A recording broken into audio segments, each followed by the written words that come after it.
आकाशवाणी समाचार देहरादून से प्रस्तुत हैं केंद्रीय बजट पर परिचर्चा। कार्यक्रम में प्रतिभाग कर रहे हैं JK Dandona, retired bank officer SBI, Pankaj Gupta, industry association of Uttarakhand के अध्यक्ष, और मनोज ईस्टवाल, स्वतंत्र पत्रकार उत्तराखंड से। संचालन कर रही हैं पंकज सनवाल खुलबे।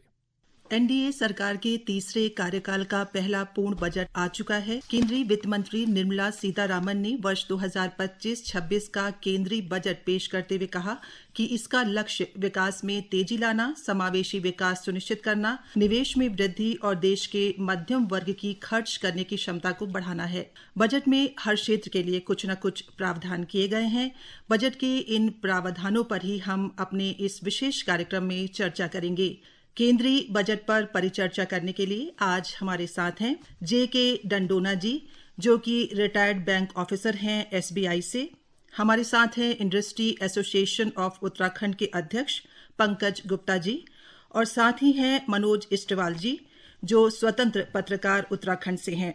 आप सभी का बहुत बहुत स्वागत है हमारे स्टूडियो में। नमस्कार। शुरुआत आपसे मनोज ईस्टवाल जी। मिडिल क्लास के लिए हमेशा से ये कहा जाता है कि उसके लिए सीधा कोई फायदा आम बजट में हमें देखने को नहीं मिलता, लेकिन इस बार के बजट की अगर हम बात करें तो सबसे बड़ी जो मध्यम वर्ग की मांग थी वो पूरी हुई है।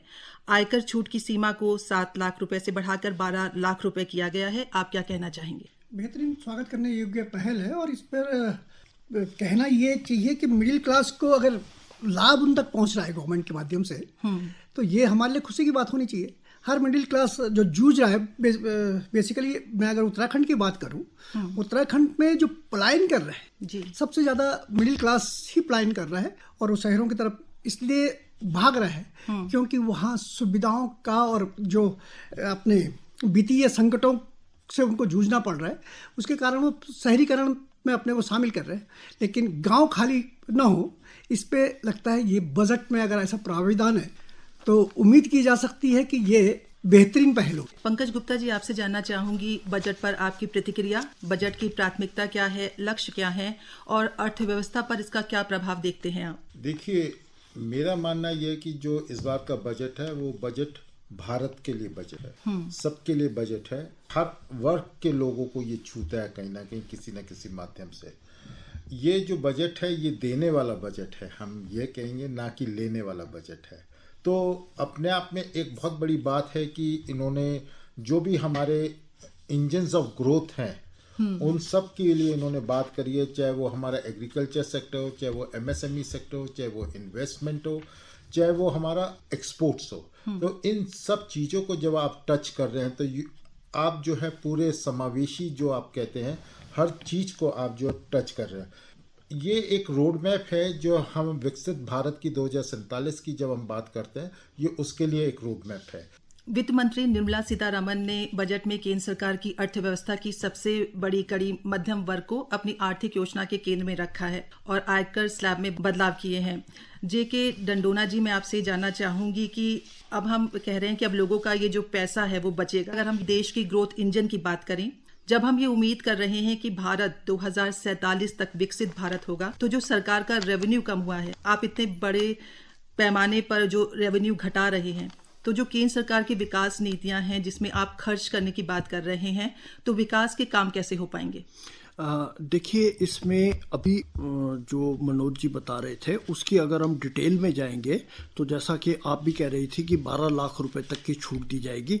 इसमें गवर्नमेंट एम्प्लॉयज़ के लिए 75,000 रुपए का स्टैंडर्ड डिडक्शन है, एक तो ये डिटेल है, और अन्य व्यवसायियों के लिए ये 12 लाख रुपए है।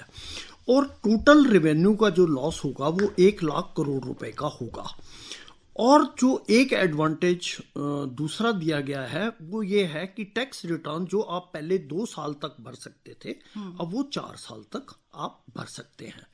और इसके लिए जो 1 लाख करोड़ का रेवेन्यू का लॉस होगा, हमारे को सबसे बड़ा एडवांटेज ये है, इस समय सबसे बड़ी प्रॉब्लम जो इंडियन गवर्नमेंट के सामने है वो ये है कि डिमांड बहुत कम हो गई है, खपत बहुत कम है, लोगों के पास पैसा नहीं है, और इसलिए जो है आप देखेंगे कि बाजार में मंदी बहुत है। ऐसा करने से लोगों के हाथ में पैसा आएगा, लोग बाजार में उसको खर्च करेंगे, तो ये जो बाजार में जो तेजी आएगी वो उससे फिर हमारा पूरा का पूरा वही फिर हम अल्टीमेटली आ जाते हैं कि जीडीपी बढ़ेगी।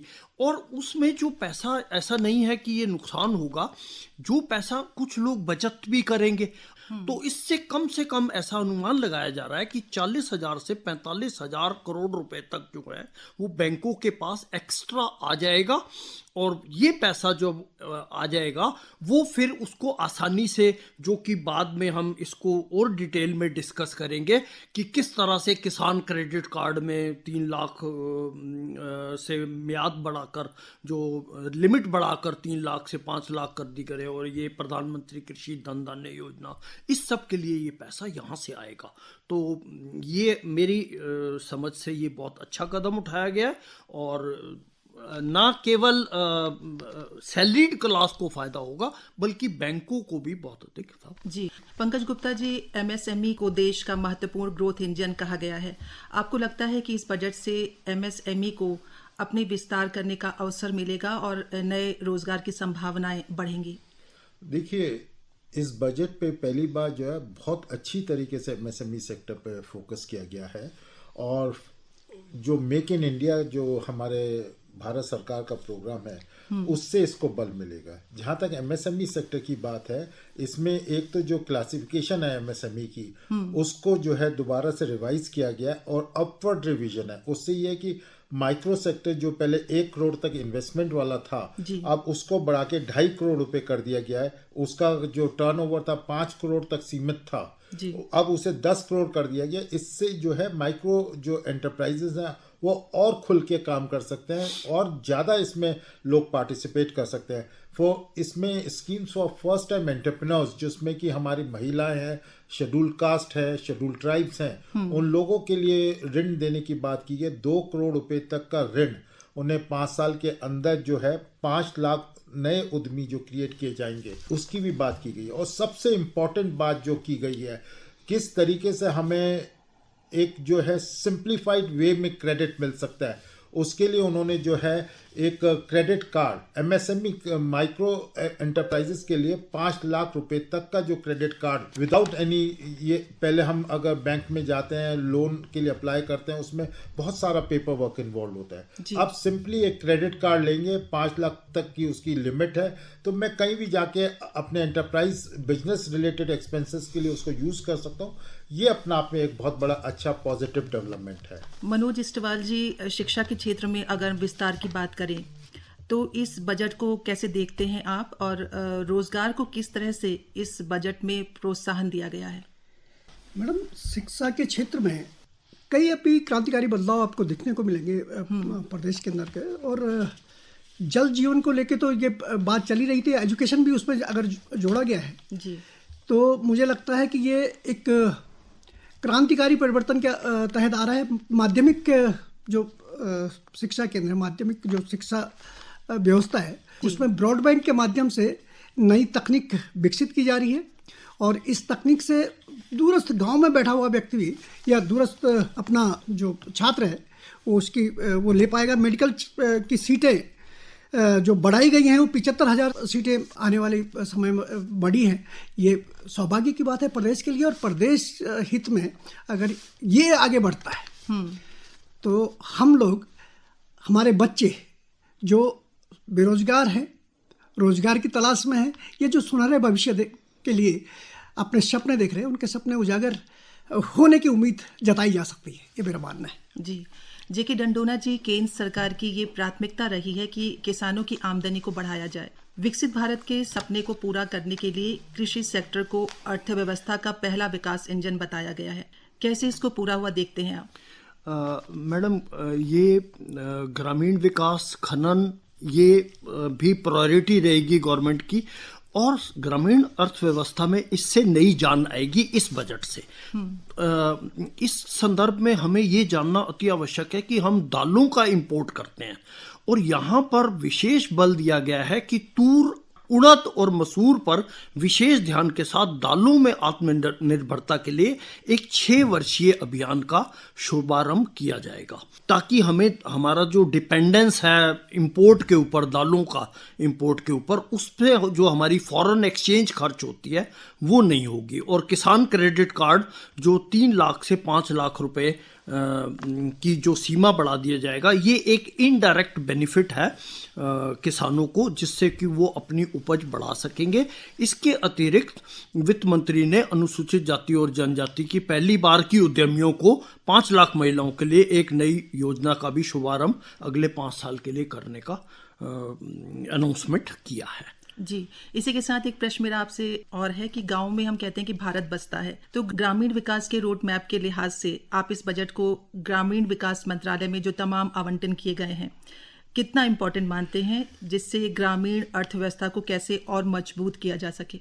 ये अति महत्वपूर्ण है, क्योंकि अभी हम लेटेस्ट ये देख रहे हैं कि अर्बन एरियाज में तो डिमांड बड़ी है, कुछ बड़ी है, अर्बन एरियाज में डिमांड कुछ थोड़ी सी बड़ी है, लेकिन रूरल एरियाज में अभी भी ऐसे लोग हैं। हम उम्मीद कर रहे थे कि मनरेगा के अंतर्गत भी कुछ थोड़ा सा वो दिया जाएगा और इंसेंटिव दिए जाएंगे, लेकिन ऐसा नहीं हुआ। लेकिन जो किसान हैं वो अब पूरी तरह से डिपेंड करेंगे गवर्नमेंट के ऊपर और बैंकों के ऊपर कि बैंक्स उनको किस तरह से लोन्स देते हैं और किस तरह से उनको क्रॉप लोन्स और पर्सनल लोन देकर उनको आगे, क्योंकि हमारी सारी अर्थव्यवस्था और सारी इकोनॉमी जो है 80% जो है वो एग्रीकल्चर के ऊपर अभी भी डिपेंड कर रही है। तो मेरे ख्याल से ये वाला जो सेक्टर है उसको अगर थोड़ा सा और इस तरफ ध्यान दिया जाता तो शायद बेहतर रहता। जी, पंकज गुप्ता जी, रोजगार बढ़ाना है तो हमें मैन्युफैक्चरिंग को बढ़ाना होगा। सरकार ने बजट में लेदर हो गया, खिलौने हैं, टेक्निकल हो गया, टेक्सटाइल, इलेक्ट्रॉनिक जैसे आइटम को शामिल किया है। मैन्युफैक्चरिंग को साथ कर रोजगार और खपत बढ़ाने की कोशिश की गई है बजट के माध्यम से। अर्थव्यवस्था में विकास की धीमी होती गति छोटे सेक्टर को प्रोत्साहित कर तत्काल नए रोजगार निकल सकते हैं, इसके बारे में आप क्या कहना चाहेंगे? देखिए, सबसे बड़ी बात यह है कि बजट में पहली बार जो है नेशनल मैन्युफैक्चरिंग मिशन और क्लीन टेक्नोलॉजी मैन्युफैक्चरिंग की बात की गई है। तो एक मैन्युफैक्चरिंग जो स्लो डाउन हो रहा था, कुछ तो उन्होंने फोकस सेक्टर्स रखे हैं जिसमें लेबर इंसेंटिव सेक्टर्स जिनको हम मानते हैं, जैसे कि फुटवेयर एंड लेदर इंडस्ट्री है।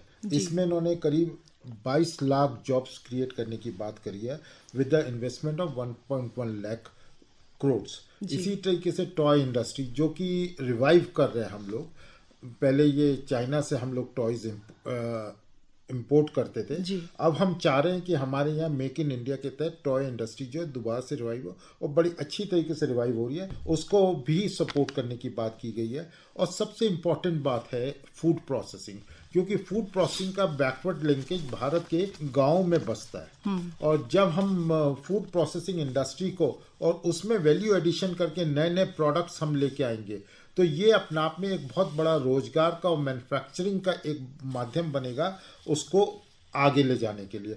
तो ये हमने जो है डोमेस्टिक मैन्युफैक्चरिंग को, डोमेस्टिक वैल्यू एडिशन को एक इकोसिस्टम, जैसे पीवी सेल्स है, ईवी बैटरीज हैं, विंड टर्बाइंस हैं, इलेक्ट्रोलिसिस सिस्टम्स वगैरह हैं, ग्रिड स्केल बैटरीज हैं, इन और फिर क्लीन टेक्नोलॉजी जो कि हमारे सरकार का एक मिशन है, उसकी मैन्युफैक्चरिंग और उसको सपोर्ट करके उसकी फ्रेंडली पॉलिसीज बनाने की जो बात इसमें की गई है वो अपने आप में बहुत लाभदायक होगी। जहाँ तक स्किल्स की बात है, 5 सेंटर्स ऑफ एक्सीलेंस की स्थापना करने की जो बात की गई है, उससे हम अपने स्किल्स की जो है पूर्ति करने की इस बजट में बात की गई है। जी, कौशल विकास के माध्यम से जो बात कही गई है, कौशल विकास जो अपने आप में बहुत इंपॉर्टेंट हो जाता है। 5 नेशनल सेंटर्स ऑफ एक्सीलेंस है, एक्सपेंशन कैपेसिटी ऑफ IITs है, centre of excellence and artificial intelligence for education है, ब्रॉडबैंड कनेक्टिविटी की अभी बात ही आई थी, PM स्वनिधि की को और एक्सपेंड करने की बात है।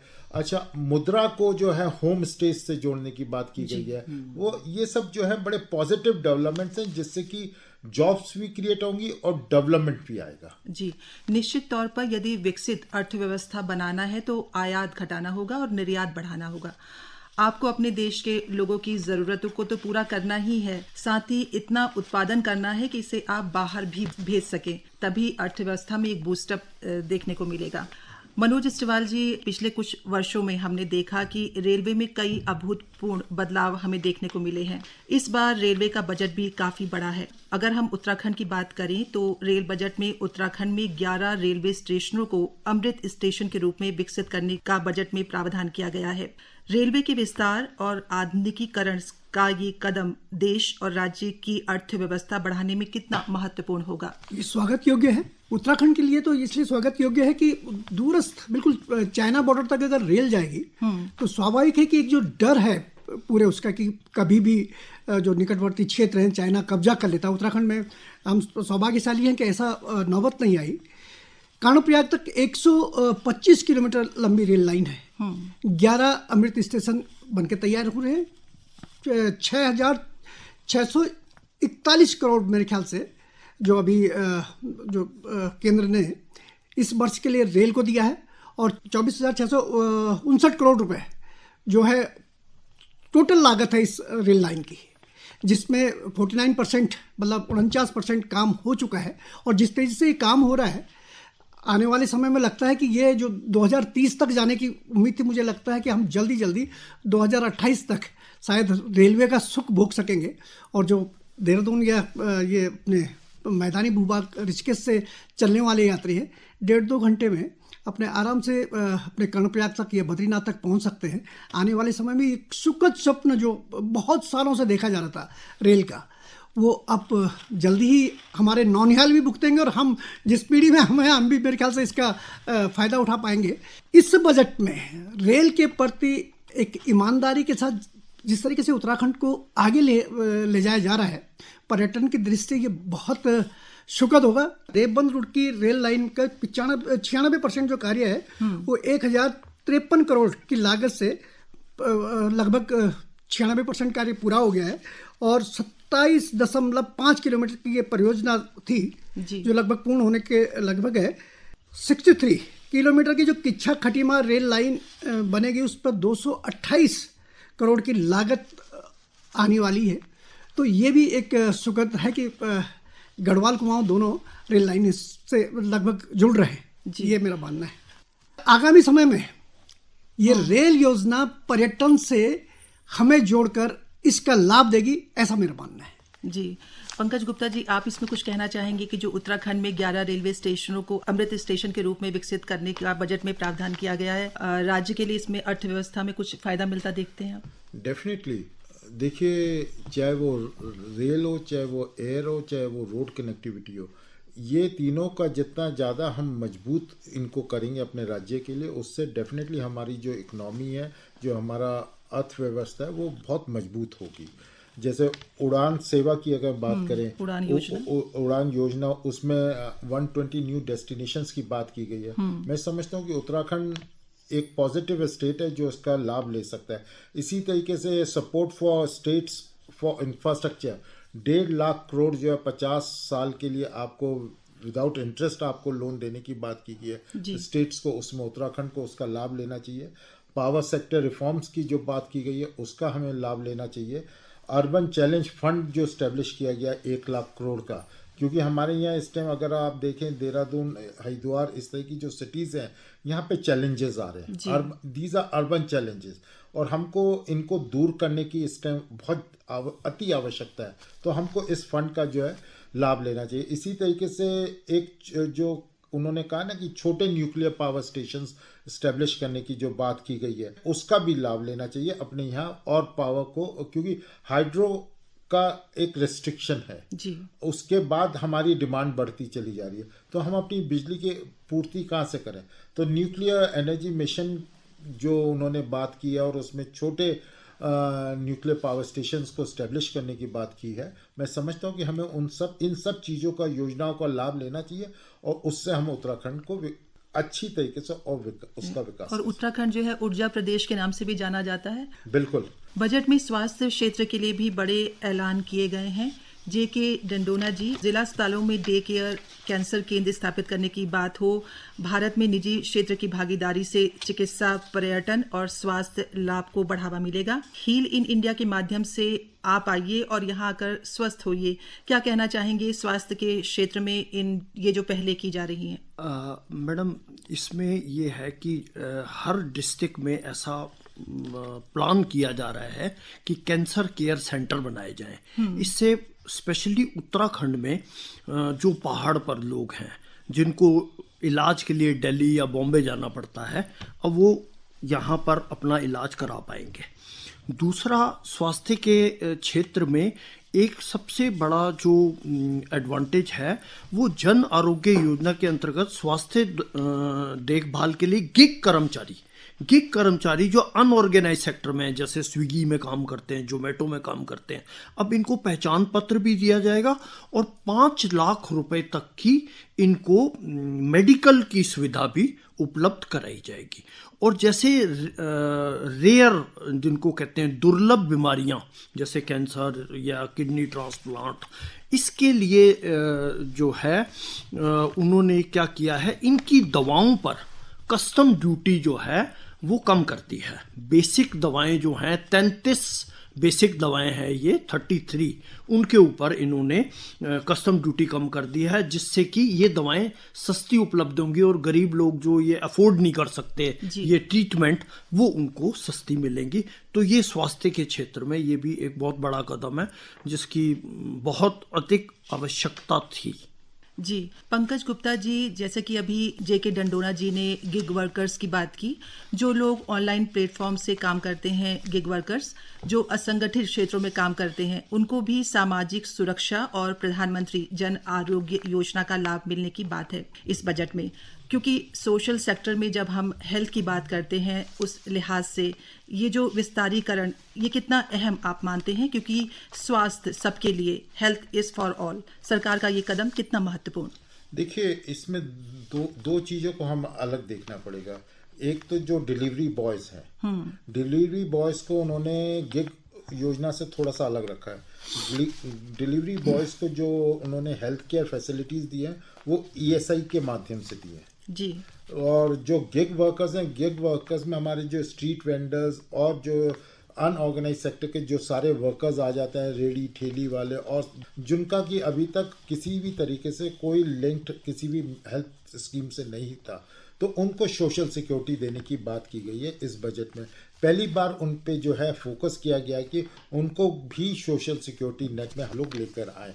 और डिलीवरी बॉयज़, क्योंकि वो भी एक तरीके से, क्योंकि अभी तक वो ईएसआई का लाभ नहीं मिल पा रहा था या वो कहीं और किसी योजना में लाभ नहीं, तो उनको ईएसआईसी से जोड़ दिया गया, जो कि आप देखेंगे कि ऑर्गेनाइज सेक्टर के जो वर्कर्स को जो मेडिकल फैसिलिटी मिलती है ईएसआईसी के माध्यम से, अब वही फैसिलिटी, वही बेनिफिट्स, उसमें सीमा कोई नहीं होती। ईएसआईसी में आपको बीमारी है, आपको पूरी बीमारी का पूरा पैसा, पूरा लाभ दिया जाएगा। तो उस तरीके से उनको वहां पे जोड़ा गया।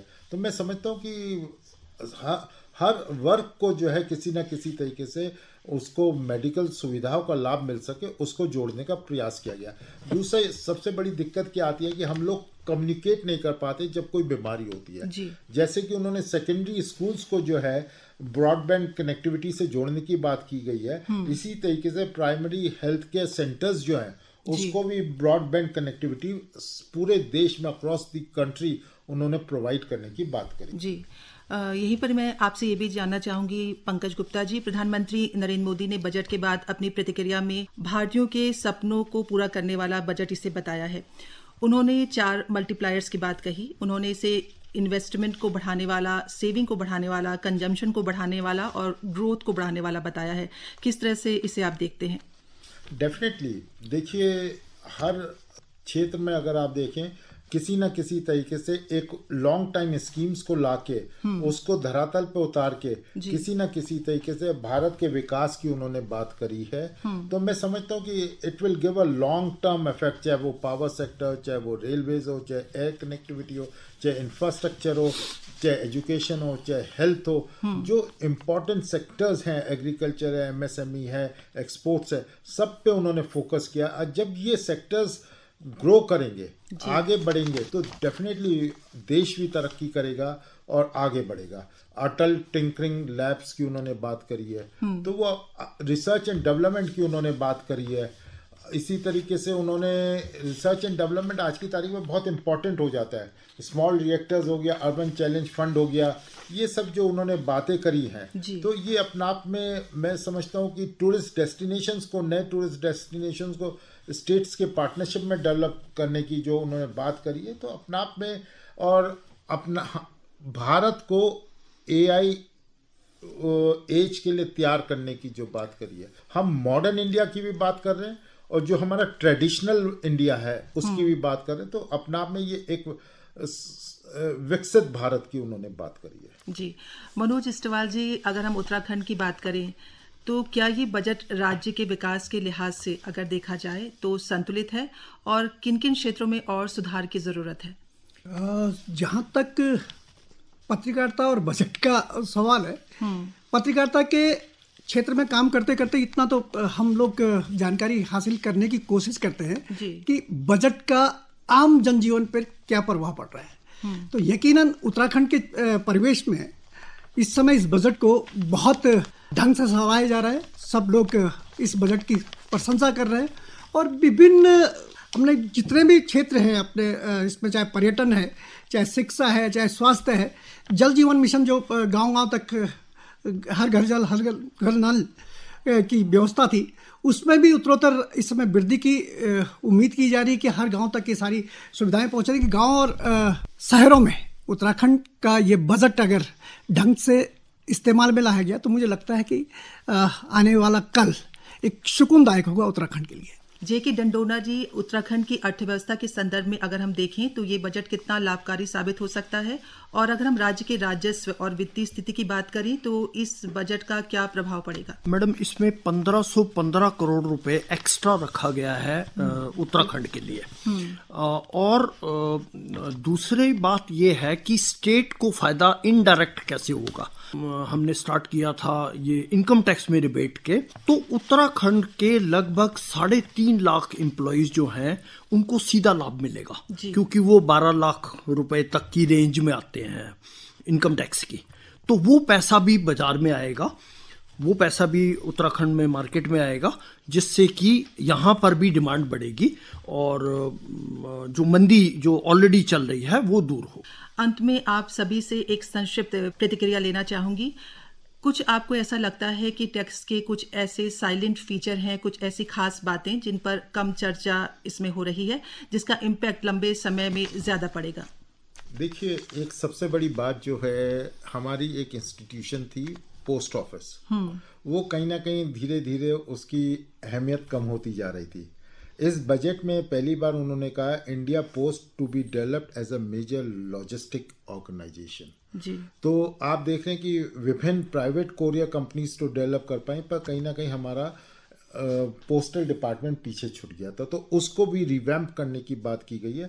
ये एक बहुत अच्छा पॉजिटिव डेवलपमेंट है कि हम अपनी पुरानी इंस्टीट्यूशंस को पीछे नहीं छोड़ रहे, उनको रिवैम्प करके मॉडर्न इंडिया के लिए तैयार कर। जी, वित्त मंत्री ने दोनों सदनों में पेश किए गए आर्थिक सर्वे 2024-25 में वित्त वर्ष 2025-26 में भारत की जीडीपी 6.3 से 6.8% के बढ़ने का अनुमान लगाया है। यह विकसित देश बनने के लिए आवश्यक दर के काफ़ी कम है। विकास को रफ्तार देने के लिए भूमि और श्रम जैसे क्षेत्रों में उदारीकरण और सुधारों की जरूरत है, मेरा ऐसा मानना है। जी, निश्चित तौर पर तमाम उम्मीदें हमें इस बजट से पूरी होती हुई नजर आ रही हैं। हर वर्ग का ख्याल इस बजट में रखा गया है, चाहे हम युवाओं की बात करें, किसानों की, महिलाओं की या फिर मध्यम वर्ग की। श्रोताओं, आज की इस परिचर्चा का ये अंक यहीं पर समाप्त होता है। आप सभी मेहमान यहाँ आए और अपने महत्वपूर्ण विचार हमसे साझा किए, आपका बहुत बहुत धन्यवाद। अभी आप सुन रहे थे केंद्रीय बजट पर परिचर्चा।